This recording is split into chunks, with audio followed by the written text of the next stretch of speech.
સુરત શહેર cyber crime સેલને operation mule hunt 2.0 હેઠળ મોટી સફળતા મળી છે. ઓનલાઈન ઇન્વેસ્ટમેન્ટ ફ્રોડના ગુનામાં સંડોવાયેલ નાસ્તા ફરતા આરોપીની પોલીસે ધરપકડ કરી. આરોપીઓ શેર માર્કેટમાં 390% સુધીના નફાની લાલચ આપીને ફરિયાદી પાસેથી લગભગ 5,99,000 રૂપિયા પડાવ્યા હતા.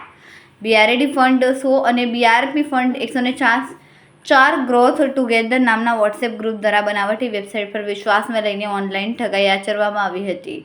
સાયબર ક્રાઇમ સેલે ટેકનિકલ સર્વેલન્સના આધારે પંકજ કુમાર રામજીભાઈ રામાણીની ધરપકડ કરી છે. તપાસમાં સામે આવ્યું કે આરોપીઓ દ્વારા ઉપયોગમાં લેવાયેલ બેંક ખાતામાં 2,72,00,000થી વધુના ટ્રાન્ઝેક્શન થયા હતા. ઓપરેશન મ્યુલ હન્ટ 2.0 અંતર્ગત એક ઇન્વેસ્ટમેન્ટ ફ્રોડનો ગુનો નોંધવામાં આવ્યો હતો, જેના નાસ્તા ફરતા આરોપી પંકજ રામાણીની ધરપકડ સાયબર સેલ સુરત શહેર દ્વારા કરવામાં આવી છે સુરતથી.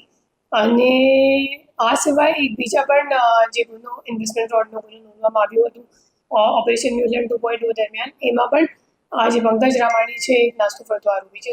તો એમ કરીને બે ગુનામાં એમની ભૂમિકા છે. એમની ભૂમિકા એમ વચેટિયા જેવી છે કે જે અકાઉન્ટ હોલ્ડર છે એમની પાસેથી કમિશન પેટે અકાઉન્ટ લેતો હતો અને પછી ઉપરા જે ફ્રોડ કરનાર જે ગેંગ છે એમને આપવામાં આવતો હતો.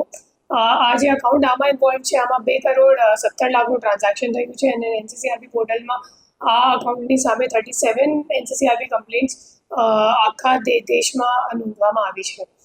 અને હાલ આ ચેન તો આપણી પૂરી થઈ ગઈ, પણ આ સિવાય આ જે અમાઉન્ટ છે તો એની રિકવરી માટે અમારી પ્રયાસ જે છે ચાલુ છે. હું લોકોને અપીલ કરવા માગું છું કે તમને અગર કોઈ પણ વોટ્સએપ ગ્રુપ કે અથવા તો સોશિયલ મીડિયામાં અગર એડવર્ટિઝમેન્ટ કે જાહેરાત આપવામાં આવે છે કે તમને 400% રિટર્ન મળશે રોકાણ કરવાથી, અથવા તો તમારો પૈસો ડબલ થઈ જશે, ટ્રિપલ થઈ જશે, એવી રીતનું અગર કોઈ તમને જાહેરાત આપે છે તો એમાં વિશ્વાસ નથી કરતા. મોટાભાગે બધું ઇન્વેસ્ટમેન્ટ ફ્રોડ જ હોય છે. અને આ સિવાય વિડ્રોવલ માટે અગર એ લોકો કોઈ બ્લેક મની ટેક્સ અથવા પ્રોસેસિંગ ફી અથવા બીજો કોઈ ચાર્જીસ વિડ્રોવલ ફી વગેરે અગર એ લોકો વધારામાં જમા કરવા માટે અગર તમને જણાવે છે તો એ પણ એક મતલબ શંકાસ્પદ એમની એમઓ હોય છે. અને એનાથી પણ આપણને ખબર પડવી જોઈએ કે આ મારી સાથે છેતરપિંડી એ લોકો કરી રહ્યા છે. અને તરત જ 1930 પર કમ્પ્લેન્ટ કરવાથી તમારું અકાઉન્ટ તમારું જે અમાઉન્ટ છે એ કદાચ કોઈ અકાઉન્ટમાં ફ્રીઝ થઈ શકે એવી શક્યતા હોય છે. કેમેરામેન સેનલ વિરાણી સાથે વિશાલ છેઠા, માનવ પ્રભા ન્યૂઝ, સુરત. અમારા વિડીયોની નવી અપડેટ મેળવવા માટે સબસ્ક્રાઇબ કરો માનવ પ્રભા ન્યૂઝ ચેનલને. બેલ આઇકન ક્લિક કરો લેટેસ્ટ વિડીયો સૌથી પહેલા મેળવવા માટે.